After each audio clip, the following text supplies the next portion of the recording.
이번 32강전에서 펼쳐진 빅매치.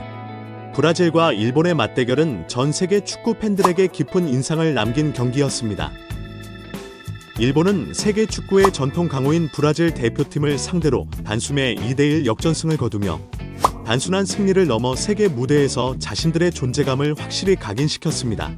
특히 교체 투입된 마르티넬리의 결승골은 단순한 한 방의 득점이 아니라 일본 축구의 전술적 완성도와 선수들의 집중력, 그리고 체력 관리가 잘 어우러진 결과물로 평가받고 있습니다.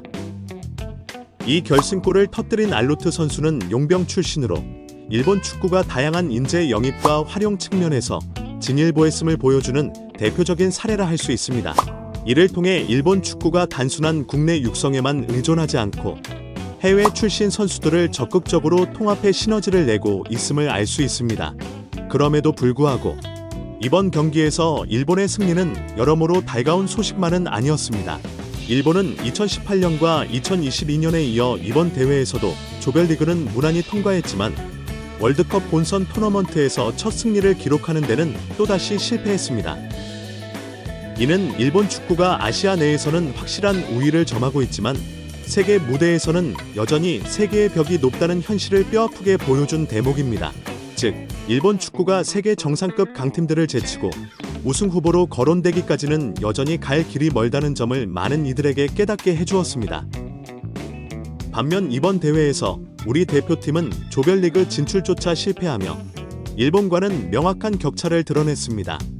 이번 경기를 지켜본 팬들의 공통된 평가는 일본은 전반전에 진짜 무서운 축구를 보여줬다는 점입니다. 전반 40분 동안 일본은 상대에게 단순히 밀리는 모습을 보이지 않고 오히려 강력한 압박과 엄청난 활동량으로 브라질을 끝까지 괴롭혔습니다. 특히 선정권까지 기록하며 경기 내내 상대의 흐름을 흔들었죠. 반면 우리 대표팀의 모습은 어땠을까요? 우리는 이번 월드컵 32강 진출에 실패했고 일본이 브라질과의 명경기를 펼치는 동안 조용히 귀국했습니다. 사상 처음으로 귀국 행사조차 취소하며 새벽 인천공항을 통해 조용히 입국했고 축구협회 측은 추가 인터뷰도 없을 것임을 공식 발표했습니다. 월드컵이 공식적으로 종료되었음에도 불구하고 팬들의 분노는 단순한 탈락 때문만이 아니었습니다. 우리 대표팀이 보여준 경기력은 이해하기 어려웠고 그 과정에서 보여준 축구는 아무런 희망도 주지 못했기 때문입니다. 더욱이 책임을 져야 할 감독조차 거만하고 오만한 태도를 고수하며 팬들의 실망을 키웠습니다. 그렇다면 이번 대회에서 우리나라와 일본이 같은 3백 포메이션을 사용했음에도 불구하고 왜 일본은 브라질을 상대로 경쟁력을 보이며 조별리그를 통과했는데 우리는 첫 단추부터 잘못 끼워 조별리그조차 넘지 못했을까요? 문제의 시작은 어디에서 비롯된 걸까요? 우선 이번 대회 일본 대표팀을 면밀히 살펴보면 과거와는 확연히 달라졌다는 점을 알 수 있습니다. 과거 일본은 기술적으로 뛰어났지만 신체적 피지컬과 압박 강도 측면에서 한계가 있다는 평가를 받았습니다. 축구가 점점 더 신체적인 강인함과 조직적인 압박, 그리고 빠른 전환 플레이를 요구하는 현대 축구로 변화되면서 일본은 한때 기술만 좋고 힘은 부족한 팀이라는 이미지가 강했죠. 그러나 지금의 일본은 완전히 달라졌습니다. 기본적인 기술적 패스 플레이를 유지하면서도 강한 압박, 빠른 경기 전환, 경기 내내 이어지는 유동적인 포지셔닝을 완벽하게 접목시켰습니다. 이로 인해 일본은 단순히 공을 잘 다루는 팀이 아니라 누구보다 공간을 효율적으로 활용하고 상대의 빈틈을 정확히 파고드는 팀으로 진화했습니다. 일본의 선제골 장면은 이러한 전술적 완성도를 극명하게 보여줍니다. 일본은 무작정 상대에게 압박을 가하는 것이 아니라 선수들 간의 구조적 움직임과 타이밍을 맞춰 체계적으로 압박을 전개합니다. 브라질이 볼을 소유하고 있을 때 일본 선수들은 중앙에서 완벽하게 패스 경로를 차단하며 볼을 탈취했고 곧바로 빠른 역습으로 전환했습니다.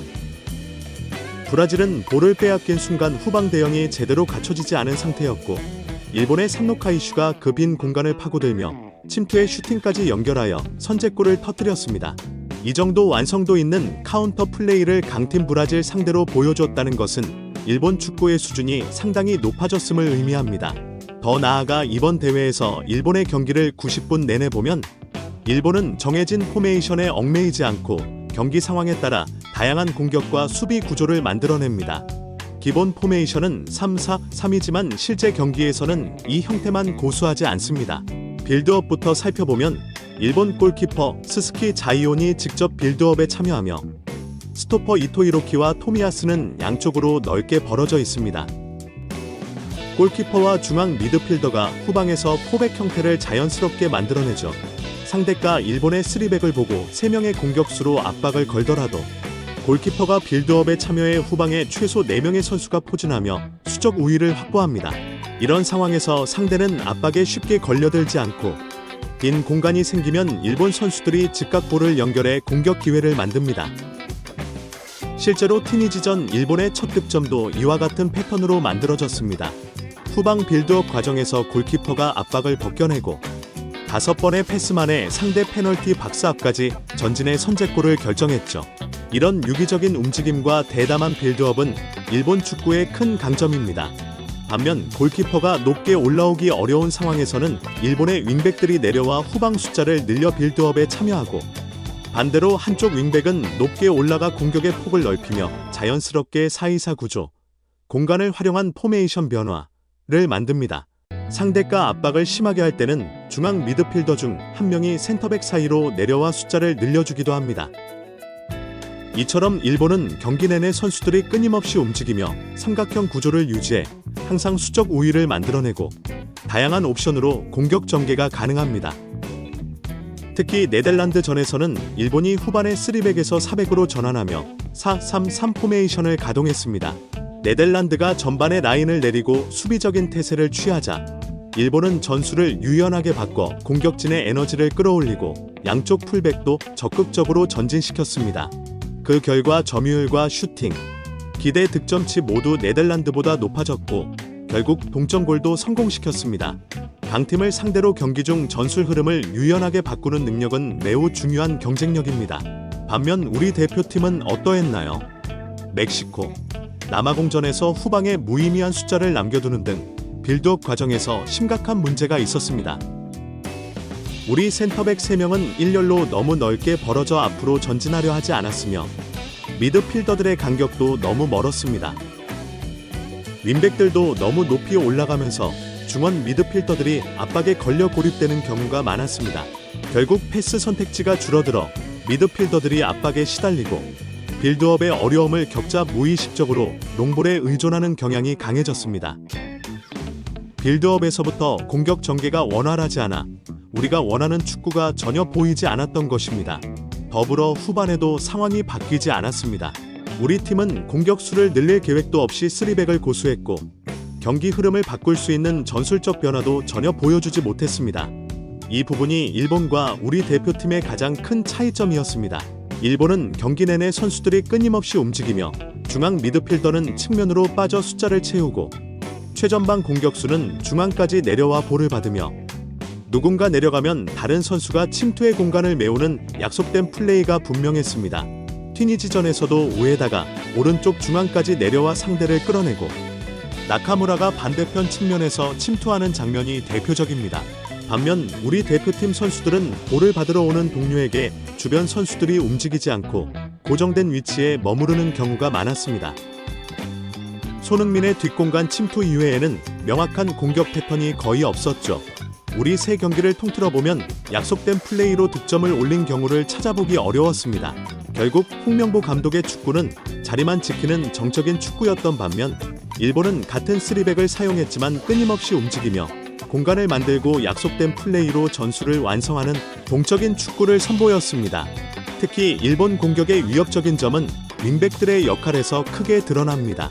3백에서 윙백은 공격과 수비의 균형을 맞추는 핵심 포지션이지만 일본은 여기서 더욱 진화했습니다. 일본 윙백들은 단순한 방어 수비를 넘어 윙어와 같은 공격 능력을 갖추고 있습니다. 오른쪽 윙백 도안 리츠, 왼쪽 윙백 나카무라는 원래 윙어 출신으로 드리블 능력이 뛰어나고 안쪽으로 파고들어 슈팅까지 할 수 있으며 정확한 크로스도 구사합니다. 오른쪽 측면에서 도안은 상대 수비를 돌파하고 안쪽 침투도 자유롭게 하며 공격 옵션을 다양하게 만듭니다. 왼쪽 나카무라는 드리블 성공률이 100%에 달할 정도로 뛰어난 활약을 보였고 기회 창출도 팀 내 최상위권이었습니다. 반면 우리 팀은 윙백 자원이 부족한 데다 윙백을 공격 옵션으로 제대로 활용하지 못했습니다. 서령우 감독 체제에서 풀백들이 윙백 포지션에 배치되었지만 이들은 윙어처럼 높이 올라가 공격을 주도하지 못했습니다. 오히려 윙백을 너무 높이 올리면서 후방과 간격이 벌어져 공격이 단절되는 현상이 자주 일어났죠.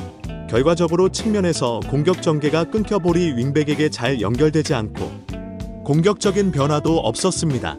결국 윙백이 크로스에만 의존하다 보니 상대 입장에서는 단순히 크로스만 차단하면 우리 공격을 완전히 봉쇄할 수 있었습니다. 하지만 일본은 완전히 다릅니다.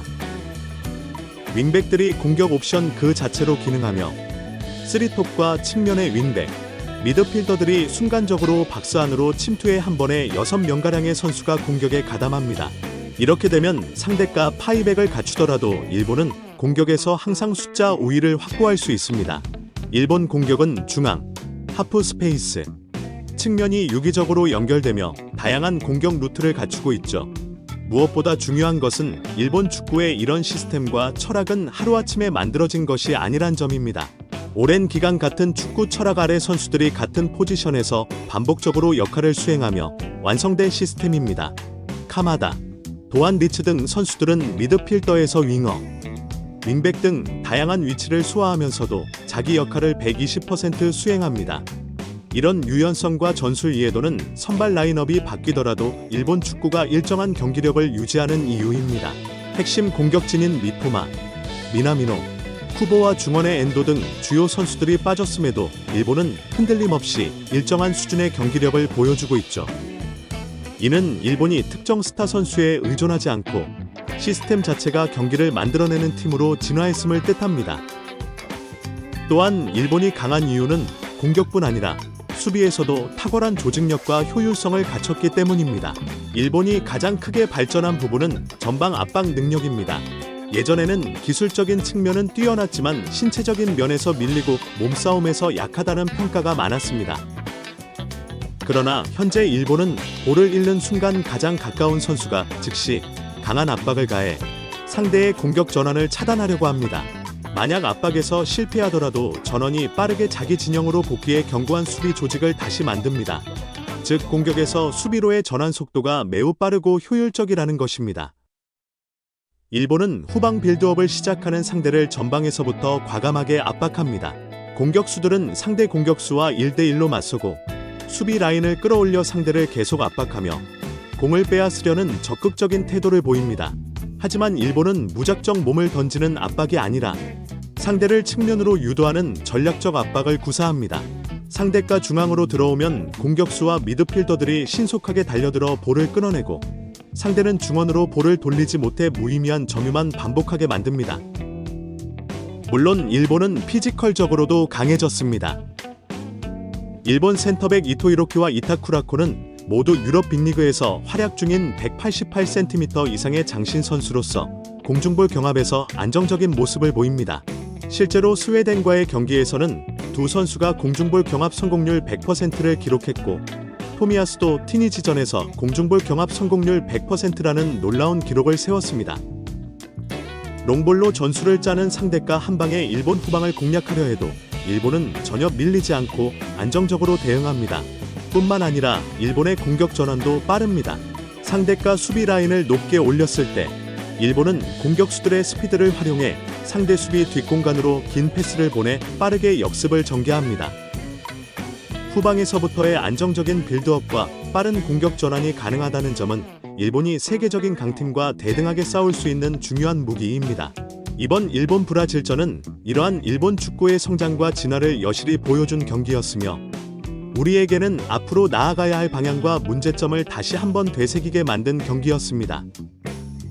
일본이 보여준 조직력과 유연성, 그리고 선수 개개인의 전술 이해도는 우리 축구가 반드시 벤치마킹해야 할 부분이며 그동안 우리가 간과해왔던 시스템 축구의 중요성을 일깨워줬습니다.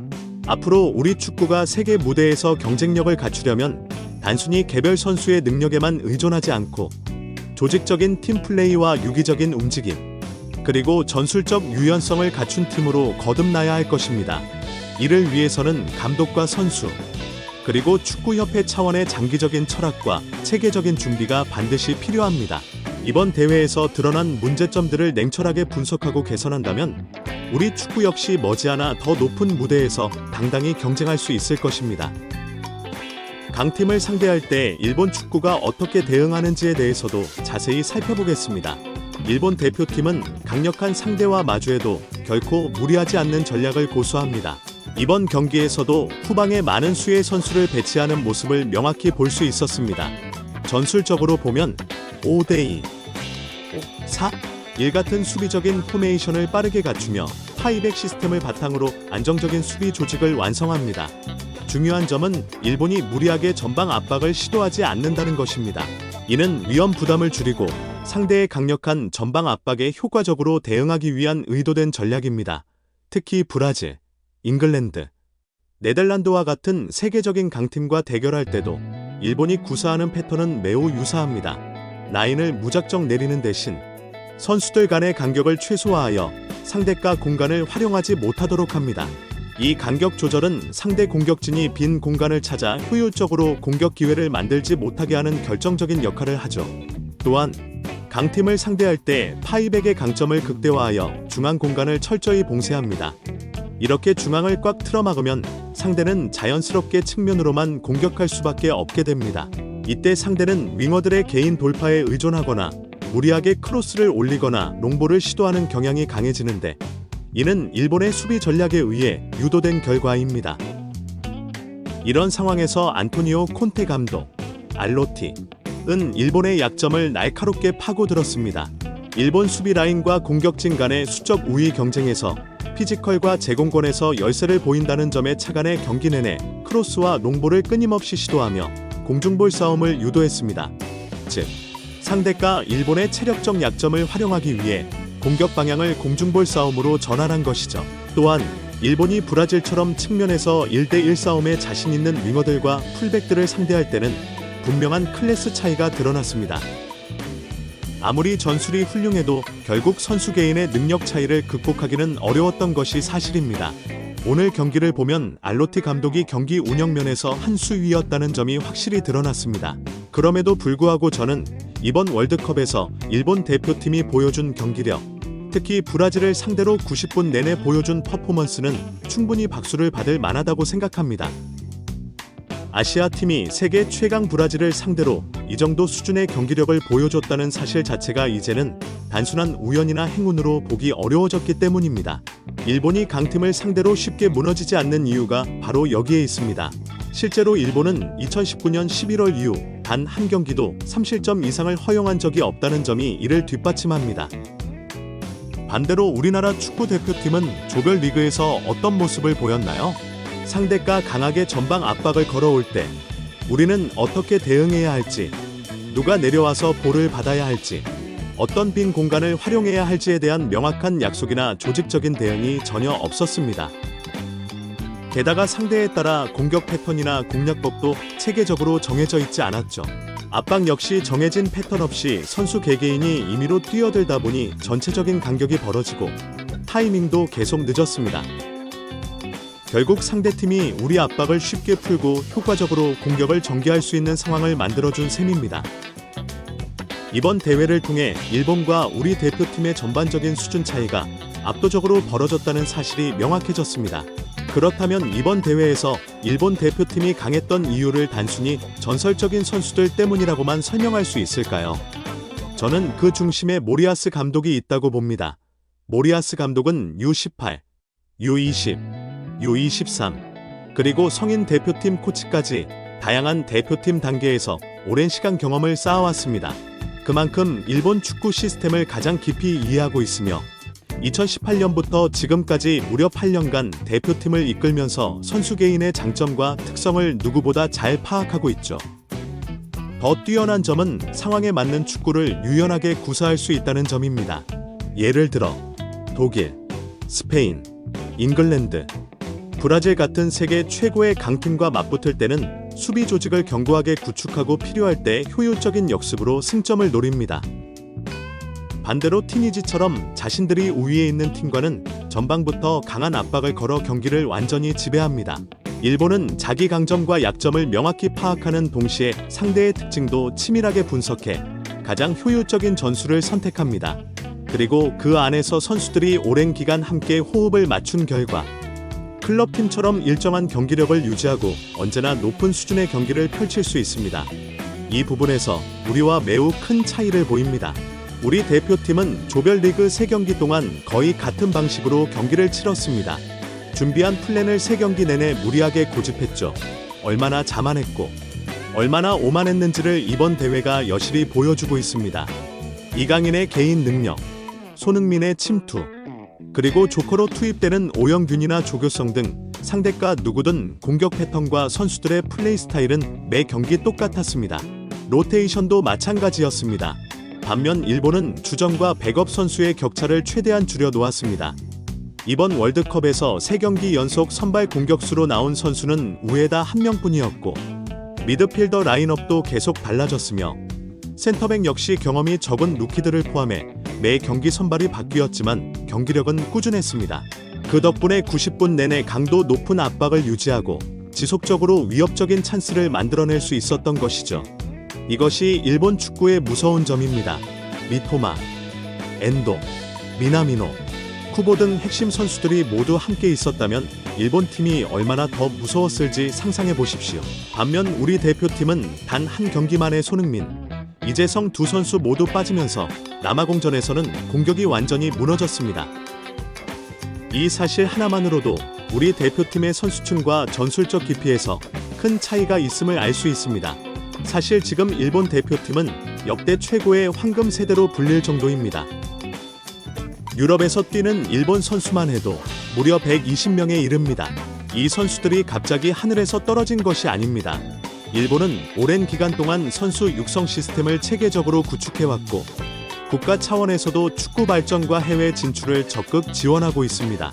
예를 들어 독일에는 선수들의 유럽 적응을 돕기 위한 육성 사무소가 있고 런던에는 J리그 유럽 사무소가 있으며 스페인 바르셀로나에는 주재원을 파견해 선수들의 유럽 진출과 이적을 직접 지원합니다.